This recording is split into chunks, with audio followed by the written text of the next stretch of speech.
រឿងកសិករចំណាស់និងគ្រាប់ពូជទឹកកាលពីដើមឡើយមានភូមិមួយដែលអ្នកស្រុកទាំងអស់រស់នៅដោយការពឹងផ្អែកលើការធ្វើស្រែចម្ការក្នុងភូមិនោះមានយុវជនម្នាក់ឈ្មោះសុកជាមនុស្សឆ្លាតនិងពូកែខាងប្រើប្រាស់ឧបករណ៍ទំនើបប៉ុន្តែគេតែងតែមើលងាយកសិករចំណាស់ម្នាក់ឈ្មោះតាសុកថាជាមនុស្សបុរាណយឺតយ៉ាវនិងមិនទាន់សម័យថ្ងៃមួយមានគ្រោះរាំងស្ងួតយ៉ាងខ្លាំងកើតឡើងយុវជនសុក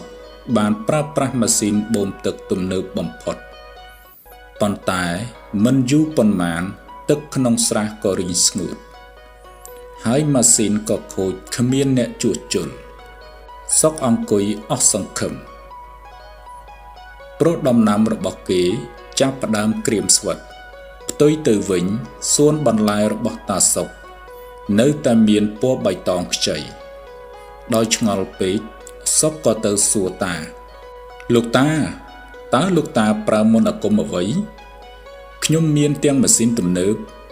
មានទាំងថ្នាំបាញ់ល្អៗបែរជាចាញ់លោកតាដែលប្រើតែដៃទទេទៅវិញតាសុកសើចហើយតបថាចៅអើយគ្រឿងម៉ាស៊ីននិងបច្ចេកវិទ្យាដែលចៅមានវាគ្រាន់តែជាឧបករណ៍ជំនួយប៉ុណ្ណោះប៉ុន្តែអ្វីដែលចៅខ្វះគឺការយល់ដឹងពីធម្មជាតិតាដឹងថាពេលណាត្រូវសន្សំទឹកពេលណាត្រូវជីករណ្ដៅឲ្យជ្រៅដើម្បីរក្សាសំណើមនិងរបៀបដាំដំណាំចម្រុះដើម្បីឲ្យវាជួយគ្នាទៅវិញទៅមកនឹងណាតាសុកបន្តទៀតថាក្នុងលោកនេះបច្ចេកវិទ្យាប្រៀបដូចជាស្លាបបក្សីប៉ុន្តែចំណេះដឹង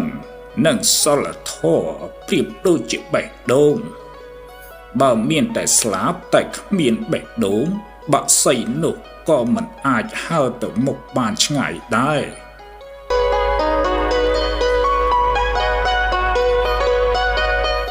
អត្ថន័យអប់រំនៃរឿងនៅក្នុងសង្គមបច្ចុប្បន្នបើទោះបីជាយើងមានទូរស័ព្ទទំនើបឬមានបច្ចេកវិទ្យា AI ឆ្លាតវៃយ៉ាងណាក៏ដោយ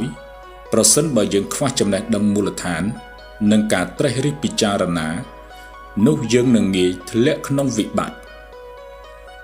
ការរៀនសូត្រឬឫសគល់នៃបញ្ហានិងការរក្សាតម្លៃនៃភាពអត់ធ្មត់គឺជាសសរទ្រូងដ៏រឹងមាំបំផុតសម្រាប់ជោគជ័យ